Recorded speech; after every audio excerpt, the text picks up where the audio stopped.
Hey guys, selamat datang kembali di Republik Rupiah. Seperti biasa ini hari Sabtu kami akan menjawab beberapa pertanyaan dari sesi Q&A yang kami post entah di Instagram atau di Discord. Dan hari ini kami akan membahas yang dari Instagram. Ada beberapa pertanyaan yang sudah kami kumpulkan hari ini. Jadi mari aja kita langsung masuk ke pertanyaan yang pertama. Ini pertanyaan dari Denny Pradianto. Dia tanya nih, ada isu mengatakan bahwa exchange berperan dalam penerbitan koin-koin micin scamming. Bukan isu lagi sih, memang benar. Soalnya si exchange ini kan kalau kita misalkan lihat ya, exchange itu mendapat untung dari biaya transaksi. Jadi setiap kali ada orang yang masuk ke exchange terus jual beli atau beli jual atau beli beli atau jual jual, pokoknya setiap kali ada perdagangan lah di sebuah exchange, mereka mendapatkan untung dari biaya transaksi. Nah bedanya sama kita, kalau kita kan investor, nah kita itu beli koin dan kita untung dari sebuah koin atau token itu ketika harganya naik. Sedangkan exchange mau harganya naik, mau harganya turun, bahkan malah kalau ada ngedump juga mereka tetap untung.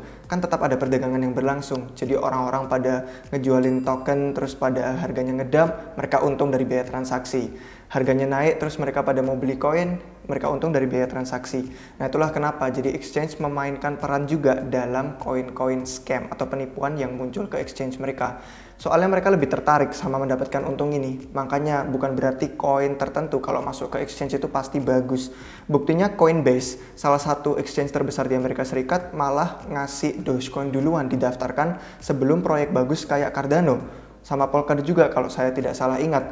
Jadi bukan berarti Dogecoin itu lebih bagus dari Polkadot atau Cardano, tapi karena volume dagang Dogecoin lebih besar, lebih banyak orang yang pada trading, maka mereka masukkan itu duluan ke exchange. Nah, disitulah mereka dapat untung karena biaya transaksinya besar banget. Banyak orang yang pada spekulasi Dogecoin, pada pengen kaya cepat dan sebagainya. Jadi mohon berhati-hati, bukan berarti kalau koin masuk ke exchange itu adalah koin bagus. Tetap selalu lakukan riset kalian sendiri dan pastikan koin yang kalian investasikan itu berfundamental baik dan punya proyek potensi yang bagus di masa depan. Kita lanjut pertanyaan kedua, ada pertanyaan dari MD Irfan. Min, apakah kenaikan harga tertinggi BTC itu 4 tahun sekali? Ini bukan aturan tertulis, bukan berarti ada aturannya harus tiap 4 tahun sekali itu harga Bitcoin menembus ATH baru atau ada bull run baru. Bukan aturan tertulis, tapi memang secara sejarah kalau kita lihat dari 11 tahunnya Bitcoin ada, sudah setiap kalinya ada peristiwa halving. Nah ini peristiwa halving ini ketika hadiah blok Bitcoin itu dipotong setengah. Nah jadi kita bisa lihat ini terjadi setiap 4 tahun periode halving ini. Nah setiap 4 tahun yang berlalu itu setiap kali ada halving kita lihat ada bull run atau Bitcoin menyentuh titik harga tertingginya yang baru lagi. Ini bukan aturan tertulis tapi ini selalu terjadi. Kenapa? Karena waktu halving berarti supply Bitcoin berkurang. Karena hadiah bloknya berkurang. Nah kalau supply-nya berkurang tapi makin banyak orang ingin beli, yang mana permintaan lebih banyak dari penawaran lebih banyak daripada supply-nya yang ada, maka harganya pun juga meningkat. Jadi ini bukan aturan tertulis tapi memang secara sejarah kita lihat selalu terjadi seperti itu setiap 4 tahun sekali ketika peristiwa halving terjadi. Kalau kalian mau tahu lebih lanjut tentang Bitcoin halving, kebetulan nih saya habis bikin skripnya beberapa hari yang lalu. Itu skrip judulnya Halving Bitcoin dan Siklus Pasar. Nah kebetulan ini akan kami post hari Senin, jadi kalian biar nggak ketinggalan jangan lupa untuk subscribe ke channel YouTube kami biar kalian tidak ketinggalan sama notifikasinya. Terus kalian bisa juga follow ke akun-akun media sosial kita biar kalian tahu episode apa lagi nih selanjutnya yang akan kami post dan topik selanjutnya juga. Oke, pertanyaan yang ketiga ini dari Hashsak. Saya juga nggak tahu ini bacanya bener apa nggak, tapi ini pertanyaan dia. Apakah nanti Cina akan menjilat ludahnya sendiri di masa depan karena mereka membenci kripto? Ya kita cuma bisa spekulasi aja kalau soal ini. Kita nggak bisa bilang hal pastinya seperti apa nanti masa depan Cina dan kripto. Kita hanya bisa spekulasi, tapi spekulasi kita, saya pikir Cina tuh nggak begitu bodoh. Jadi bukan berarti kalau mereka melakukan suatu hal, itu mereka nggak ngerti konsekuensinya apa. Saya tahu mereka selalu punya agenda sendiri. Selalu punya propagandanya mereka sendiri yang ingin mereka lakukan. Entah itu mereka ingin CBDC mereka lebih unggul daripada cryptocurrency, atau entah mereka melihat Bitcoin atau cryptocurrency sebagai suatu ancaman terhadap pemerintahan mereka atau terhadap koin mereka sendiri CBDC nanti. Jadi apapun agendanya kita nggak tahu, kita hanya bisa spekulasi. Tapi yang pasti saya rasa mereka ngerti kok yang mereka lakukan itu apa. Jadi mereka pasti ada agendanya. Nggak tahu itu alasannya apa, tapi kita hanya bisa lihat lagi nanti di masa depan seperti apa. Untuk pertanyaan yang keempat, ini unik namanya 314 karena nggak tahu bacanya Pikar. Pokoknya dia bertanya, Apakah budak ETH seperti Link, Matic, dan lain-lain? Nggak tahu sih kenapa dibilang budak, tapi koin-koin ekosistem di Ethereum lah intinya, seperti Chainlink, Matic, Polygon, kalau naik otomatis itu bakal bikin harga ETH naik juga. Ini pertanyaannya bagus, soalnya kami nggak malu, kami selalu bullish kalau tentang Ethereum, kalau tentang ekosistem Ethereum. Bahkan saya lihat di komentar di YouTube ada yang bilang kita itu Republik Ethereum, sebagai candaan juga. Nah, jadi kalau kita lihat ya, ini kan ekosistem Ethereum udah sangat besar sekali. Mereka punya aplikasi, mereka punya DeFi, punya NFT, punya game, punya infrastruktur dompet. Pokoknya Ethereum itu satu-satunya proyek yang sekarang sudah berjalan, sudah hidup, sudah punya ribuan aplikasi, ribuan pengembang, ribuan pengguna, dan banyak sekali node validator. Jadi benar-benar desentral. Pokoknya ekosistem yang terbaik, yang paling besar yang ada sekarang. Dan proyek-proyek lain itu cuma baru membangun aja. Jadi kalau kita lihat banyak pesaing kompetitor Ethereum yang bisa bilang mereka bakal mengalahkan Ethereum, mengungguli Ethereum, ya sejauh ini cuma teori doang. Karena memang cuma Ethereum saat ini yang berjalan lancar dengan semua aplikasinya mereka dan tidak ada masalah, dan mereka aman juga karena desentral. Jadi kalau ada orang yang nggak bullish tentang Ethereum dan ekosistemnya, itu ada dua alasan. Memang orangnya nggak ngerti Ethereum, atau yang kedua, mereka kesel karena nggak sempat beli Ethereum pas murah.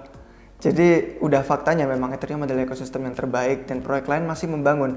Jadi iya, mungkin memang ada ekosistem lain yang bisa berdampingan juga hidup bersama Ethereum. Tapi intinya kalau kita lihat proyek-proyek bagus, Chainlink yang tadi disebutkan di pertanyaan, ini proyek bagus menawarkan layanan Oracle. Terus ada Polygon yang membantu mengatasi isu skalabilitas Ethereum. Jadi Link sama Polygon dan banyak proyek-proyek lain juga yang sedang dibangun di Ethereum itu akan menjadikan Ethereum semakin lebih kuat. Semakin ekosistem proyek-proyek yang dibangun di Ethereum itu kuat, maka Ethereum sendiri sebagai satu platform smart contract akan bertambah semakin kuat juga. Dan kami masih percaya Ethereum bahkan masih akan berlipat ganda naik lagi harganya di masa depan. Oke, kita lanjut. Pertanyaan dari Nate River 12. Ini pertanyaan dia, kegunaan blockchain untuk kehidupan sehari-hari. Oke, ini pertanyaan sangat menarik. Jadi kegunaan blockchain itu banyak sekali. Udah banyak beberapa hal yang sudah ada dibangun di Ethereum saat ini, dan ada banyak hal juga yang masih dikerjakan, dan mungkin malah belum kita bisa lihat sampai beberapa tahun ke depan. Sementara ada orang yang semakin berkembang, mengerti blockchain, dan terus mengembangkan ekosistemnya. Nah, saya habis ngobrol nih sama timnya Republik Rupiah, sama orang-orang di sini, terus kita udah bikin daftar beberapa kegunaan blockchain yang bisa kita gunakan sebagai kehidupan sehari-hari. Nah, saya akan bacakan satu persatu nih. Kegunaannya blockchain ini banyak banget. Jadi yang kami sebutkan bukan berarti hanya ini, bisa ada lebih lagi. Tapi yang kami punya daftarnya ini di sini itu pertama ada pencatatan data. Jadi pencatatan data seperti identitas digital, kayak KTP kita, SIM kita, semuanya ini bisa dicatat ke dalam blockchain. Dan bagusnya jadi nggak ada yang bisa korupsi, karena immutable kan, sifatnya blockchain itu tidak bisa diubah sekalinya sudah masuk ke dalam blok itu. Kemudian ada juga seperti catatan catatan medis, catatan kesehatan gitu kan. Jadi mudah sekali kita ke rumah sakit, kita butuh layanan tertentu, mereka tinggal menggunakan teknologi blockchain dan semua data kita, privasi kita terjaga aman, tapi semuanya tersimpan dengan baik. Jadi ketika kita butuh itu, semuanya tinggal gampang. Terus ada surat-surat izin lain juga bisa kita catat di blockchain. Terus yang kedua, blockchain itu bisa digunakan untuk voting. Jadi kalau misalkan kita ada pemilu, ini bebas dari korupsi karena kita bisa voting pakai blockchain, yaitu tuh benar-benar transparan.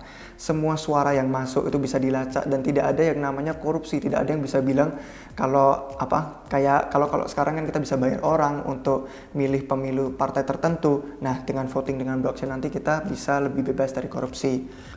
Daftar selanjutnya itu ada catatan kepemilikan atas aset. Jadi kita bisa punya seperti aset rumah, aset tanah, mobil, motor, bahkan saham perusahaan. Semua bentuk-bentuk aset dunia nyata ini bisa dicatat di dalam blockchain juga.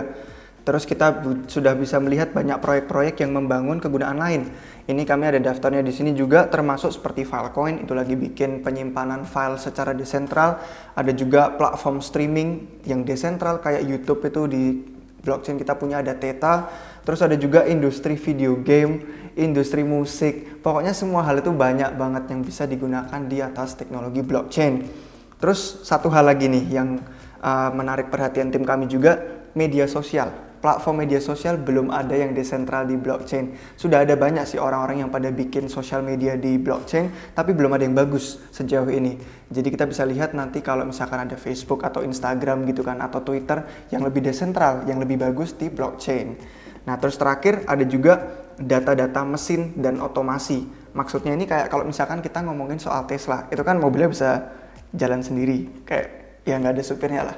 Nah itu jalan sendiri. Nah data-data seperti itu kan data-data robot yang sudah diprogram terlebih dahulu. Nah nanti intinya semua data otomasi itu bisa dimasukkan ke blockchain. Jadi kalau kalian pikirkan itu keren ya, si Tesla robot gitu kan, robot menggunakan teknologi blockchain. Jadi teknologi menggunakan teknologi. Wah, mantap banget pokoknya masa depan nanti. Jadi kalian bersyukur sebagai penonton Republik Rupiah yang setia di sini, kalian mendapatkan informasi terbaik mengenai dunia blockchain dan kripto, dan masa depannya benar-benar luas, guys. Selalu memiliki mindset jangka panjang dan jangan terpengaruh dengan harga jangka pendeknya aja. Teknologi ini luas banget, sangat revolusioner. Oh ya guys, kalau kalian mau lihat-lihat memes atau konten di balik layar juga yang sering kami post, kami punya Instagram. Kalian bisa follow akun Instagram kami seperti yang kalian lihat di layar ini. Ini banyak sekali konten-konten memes dan sebagainya yang kami post setiap hari. Dan di mana kami juga akan mengadakan sesi Q&A di sini, jadi kalian bisa tanyakan di Instagram juga. Jangan lupa follow kalau ada dari kalian yang belum follow. By the way guys, ngomongin kegunaan blockchain, di komunitas anggota Discord kami ada banyak sekali pembicaraan yang luar biasa keren dan edukatif. Tim inti kami di Republik Rupiah selalu memberikan konten terhangat tiap hari dan minggunya dalam bentuk artikel berita, video tutorial, update isi portofolio kami, riset koin-koin murah, dan termasuk ngobrol santai tiap harinya tentang apa aja deh yang seru di dunia kripto dan blockchain. Kalau kalian nggak mau ketinggalan semua informasi berharga dan keseruan ini, ayo gabung menjadi anggota komunitas eksklusif Republik Rupiah. Yang kesulitan pakai PayPal, kami malam ini umumkan ada opsi pembayaran lain, yaitu dengan transfer langsung ke akun bank perusahaan induk Republik Rupiah, PT Empire Investments Indonesia. Tapi guys, kalian harus klik link formulir yang ada di deskripsi lalu isi data kalian seakurat mungkin agar tidak salah. Dengan ini tersedia dua opsi pembayaran secara 6 bulanan dan 12 bulanan, yang detail informasinya seperti bisa kalian baca di layar. Lalu ini adalah informasi akun Bank PT Empire Investments, yaitu perusahaan induk RR. Jadi kalian bisa post di sini kalau kalian mau lihat informasinya. Atau kalian juga bisa scroll ke bawah ke deskripsi di bawah video ini, akan ada kami letakkan informasinya juga. Kalau masih ada yang kurang jelas, ada pertanyaan lainnya, bisa silakan kalian chat kami di server Discord, karena di sana anggota tim RR kami bakal berusaha membantu kalian menjawab pertanyaan ini, agar kalian bisa bergabung, menikmati semua akses konten eksklusif kami. Lanjut, pertanyaan yang keenam ini dari Diki Aditya Pratama. Dia bertanya, apakah bisa semua fitur maksudnya Polkadot diadaptasi ke ETH atau Ethereum lewat hard fork masif suatu hari nanti? Lebih simpelnya lagi, nggak perlu hard fork. Polkadot punya relay chain yang utama, terus parachain adalah blockchain kecil lain yang terhubung ke pusatnya Polkadot. Nah, salah satu parachain yang akan terhubung ke pusatnya Polkadot itu namanya Moonbeam. Itu proyek Moonbeam sedang mengerjakan yang namanya jembatan antara Ethereum dan Polkadot. Jadi ini sangat mungkin terjadi dengan proyek Moonbeam, dan ada beberapa proyek lain juga yang bisa kita lihat. Mereka tuh sedang membangun jembatan di mana semua aplikasi, semua hal yang terjadi di Ethereum, ekosistemnya Ethereum lah pokoknya secara garis besar itu bisa ada di Polkadot juga, dan mereka bisa berkomunikasi satu sama lain, mereka bisa berpindah, mereka bisa transfer, mereka bisa migrasi ke sana ke sini. Jadi Moonbeam ini hanya salah satu proyek parachain di Polkadot, tapi banyak juga proyek-proyek lain yang sedang mengusahakan fitur ini. Jadi karena kami selalu bilang di Republik Rupiah, kami percaya dengan masa depan yang multi-chain, yang mana ada banyak blockchain yang bekerja berdampingan sama-sama, dan kami percaya itu mungkin, dan ini sedang dalam pekerjaan. Jadi Ethereum dan Polkadot menjadi satu untuk bisa berkomunikasi satu sama lain, itu sangat mungkin. Oke, pertanyaan yang terakhir ini dari Arms Fortune. Ini pertanyaan ketujuh. Min, ETH kan fix unlimited supply dari awal. Gimana bisa burn? Untuk yang nggak ngerti, jadi maksud pertanyaan ini, kan Ethereum itu supply-nya unlimited. Maksudnya nggak ada batasnya. Dan itu selalu tidak ada batasnya dari awal. Nah, terus gimana bisa burn? Nah, jadi terakhir baru aja semalam itu EIP 1559 atau salah satu peningkatan upgrade yang diterapkan ke jaringan utama Ethereum itu baru saja live, baru saja hidup tadi malam, dan salah satu fiturnya adalah membakar biaya gas Ethereum. Nah, yang menarik itu adalah meskipun supply Ethereum tidak terbatas, unlimited, biaya gas yang dibayarkan orang kepada node validator di jaringan Ethereum itu akan dibakar. Sejak tadi malam sudah ada beberapa pembakaran yang terjadi. Kalian bisa lihat di situs web ini namanya Ultrasound Money. Jadi nanti kita bisa tunjukkan di layar. Kalian bisa lihat jumlah Ethereum yang terbakar, terus jumlah aplikasi yang menggunakan biaya transaksi yang dibakar. Jadi intinya yang saya mau bicarakan di sini itu adalah meskipun supply Ethereum itu tidak terbatas, tapi setiap kali blok baru dibuat di Ethereum itu ada sejumlah ETH baru yang dicetak. Nah, kalau misalkan Ethereum ekosistemnya semakin dipakai, biaya transaksinya semakin banyak, berarti semakin banyak yang dibakar juga. Jadi permisalannya begini, setiap blok baru dibuat di Ethereum, itu ETH baru bakal dicetak. Nah, kalau jumlah ETH baru yang dicetak itu lebih sedikit daripada jumlah ETH yang dibakar, maka supply Ethereum meskipun tidak terbatas, seiring waktu akan menyusut, akan berkurang. Jadi meskipun tidak terbatas, selalu ada dicetak yang baru, tapi kalau yang dibakar lebih banyak, maka berkurang seiring waktu juga.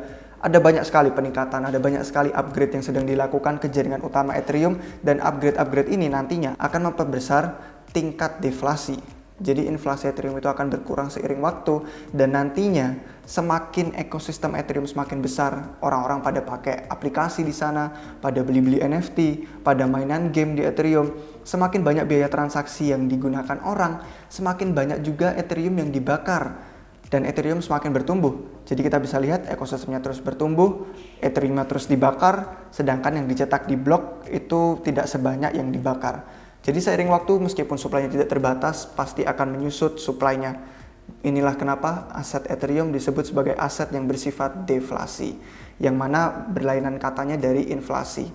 Oke, jadi itu semua 7 pertanyaan yang kami miliki untuk Q&A hari ini. Semoga semuanya jelas, semoga bisa menjawab pertanyaan kalian. Dan kalau misalkan masih ada yang bingung, nggak apa-apa, tanyain aja di komentar, atau kalau mau kalian gabung ke server Discord kami, nanti akan kami bantu jelaskan lebih lanjut lagi kalau kalian mau tahu. Terima kasih sudah menonton video ini sampai akhir guys. Kalau kalian suka dengan video kami, silahkan like dan juga subscribe, dan jangan lupa nyalakan bel notifikasinya biar kalian tidak ketinggalan video baru apapun dari kami. Sampai jumpa dengan kalian semua lagi di waktu yang berikutnya. Cheers!